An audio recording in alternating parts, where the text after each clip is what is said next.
दिव्य भवन बना हुआ था रुक्मिणी जी का, उसमें द्वार पर पहुंच गए।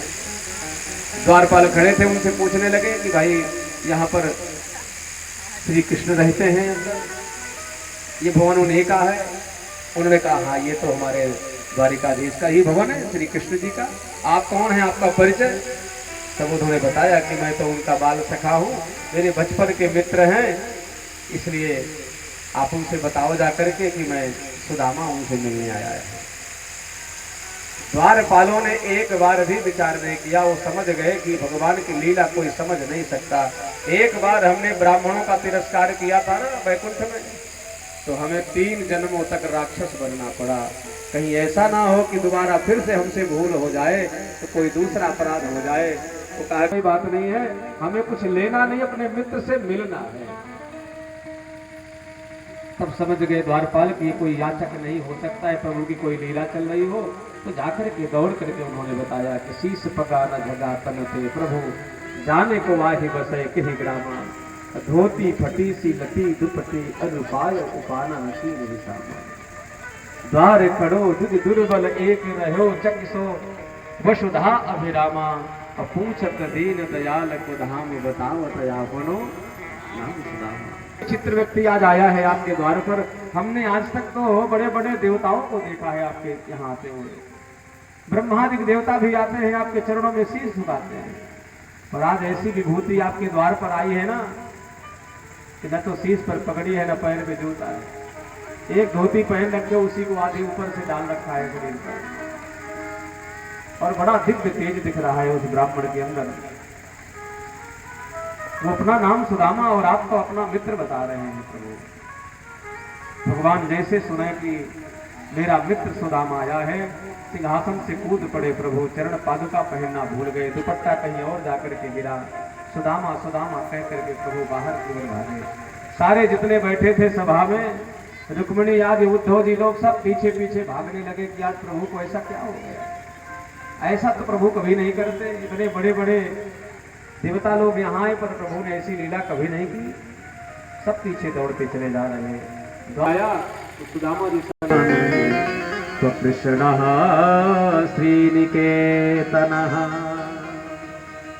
कहाँ ये भगवान द्वारिकाधीश और कहाँ मैं एक दरिद्र ब्राह्मण, ये लक्ष्मी के स्वामी, और मैं श्री ही ने व्यक्ति, पर मुझे इतना प्रेम से प्रभु गले लगा रहे, धन्य हो गया, मैं कृतकृत्य हो गया। हाँ सुदामा कहते के भगवान गले से लगाया, उन्हें पकड़ करके ले आए सिंहासन के पास, और जिस सिंहासन में प्रभु स्वयं विराजते हैं, आज सुदामा जी को बैठाया, चरणों में बैठ गए।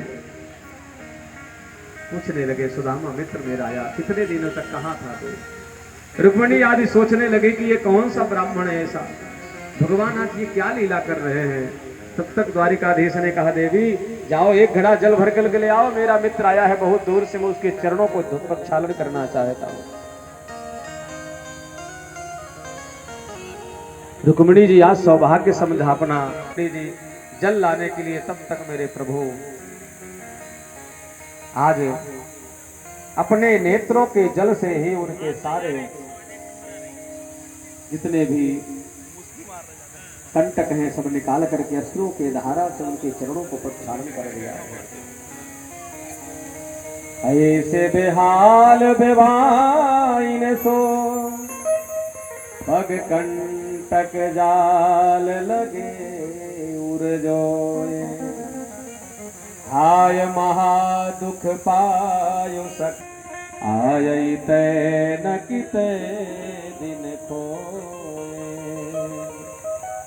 देखी सुदामा की दीन दशा, करुणा करके करुणा निधि रोए, और पानी परात को हाथ छुओ नहीं, नैनन के जल सो पग धोए, नैनन के जल सो पग धोए।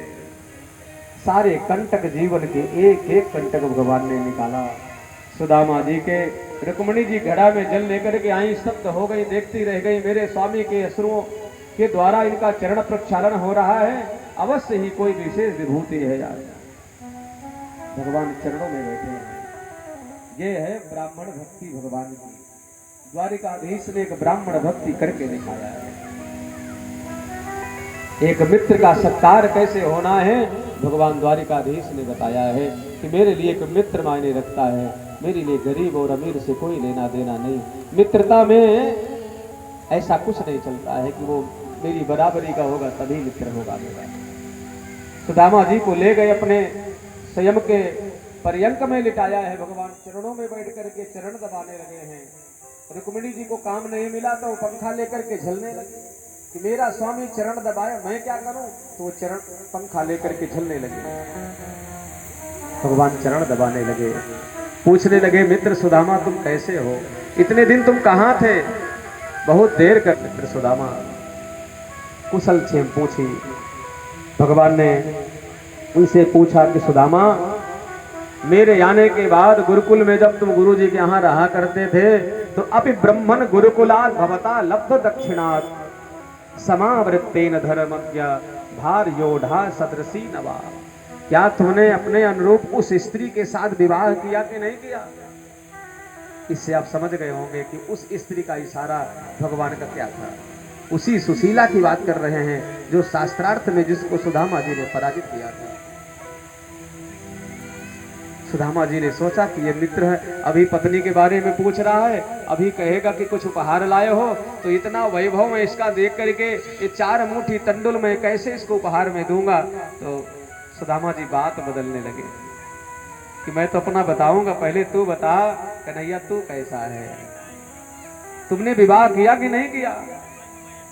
भगवान ने कहा कि मैं परिचय कराता हूँ, ये आपकी बड़ी भाभी ये रुक्मिणी जी है, बगल में खड़ी सत्यभामा है, उसके बगल में जाम्बवती जी हैं, वो सत्या हैं, वो लक्ष्मणा हैं, वो भद्रा हैं। इसके बाद लाइन लग गई 16,100 की। आइए सब लोग प्रणाम करो हमारे ब्राह्मण देवता को। अब देख करके अचंभित रह गए कि ये सब आपकी पत्नियां हैं। द्वारिकाधीश ने कहा हाँ सब आपकी भाभियां हैं, सबको आशीर्वाद दो। तो 2-4 जी को तो अखंड सौभाग्यवती भव, पुत्रवती भव, आयुष्मती भव, अनेक प्रकार से। जब 100-200 होने लगी तो आयुष्मती भव, एक होने लगी तो भव भव में आ गए, हाथ उठाना बंद हो गया। फिर अब और जब नंबर लगने लगा तो पूछे एक बार बता द्वारिकाधीश तुम कितनी है टोटल बता दे। भगवान ने कहा 16,108। माथा ठोका सुदामा जी, मैं एक को नहीं संभाल पा रहा हूँ प्यारे, तू 16,108 निकाल। एक काम कर, सबके बदले तू हमारा प्रणाम कर दे, सबको आशीर्वाद मिल जाएगा।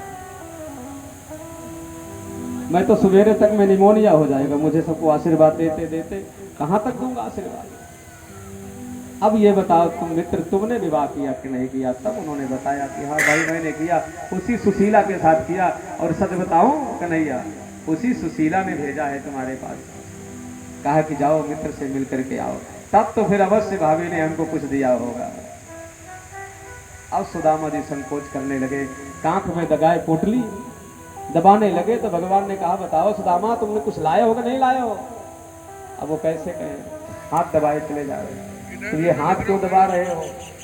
सुदामा ने कहा इतनी दूर से थका हारा आ रहा हूँ, हाथ में दर्द हो रहा है तो दबा रहा हूँ। तो भगवान ने कहा तो यूं बताओ ना कि तुम्हारे हाथ में दर्द हो रहा है, मैं तो तुम्हारे चरणों को दावे चला जा रहा हूँ, लाओ तुम्हारे हाथ को दबाओ। और भगवान ने हाथ खींचा अपनी तरफ, तो पोटली गिर गई, बिखर गया चावल। और भगवान द्वारिकाधीश दौड़ करके उस तंदुल को उठाया, जैसे उसको हाथ में लगाया, उठाते ही भगवान समझ गए कि मेरे मित्र सुदामा की परिस्थिति क्या है। 4 प्रकार के चावल हैं, इसका मतलब ये मांगे हुए चावल है। मेरे मित्र बहुत स्वाभिमानी है, ये मुझसे कुछ कहेगा नहीं। तो इति मृष्टिम सगद्यध्वा द्वितीयां जगमुदा दधे तावच्चीर्ष गृहे हस्तं तत्परा परमेष्ठिना। एक मुट्ठी चावल उठाया और भगवान ने संकल्प कर लिया कि सुदामा जाओ, तुम्हें मैं 1 लोक का दान तुम्हें मैं कर दे रहा हूं। रामानंद सागर में जो रामानंद जी ने प्रदर्शित किया ना, उसमें कृष्णा में तो रामानंद सागर की तरफ से तो भगवान ने 2 मुट्ठी चावल खाए, तीसरी मुट्ठी में रुक्मिणी जी ने हाथ पकड़ लिया। पर भागवत जी में आया कि द्वितीयाम जगमम आदमी, जैसे द्वितीय मुट्ठी उठाया दूसरी वाली तो भगवती ने हाथ पकड़ लिया, रुक्मिणी जी ने संकल्प समझ गई कि आज मेरे प्रभु भावुकता में बहे चले जा रहे हैं और ये आज तीनों लोकों का दान कर देंगे तो ये जाएंगे कहाँ, रहेंगे कहाँ? यदि सब कुछ दान कर देंगे तो कैसे रहेंगे?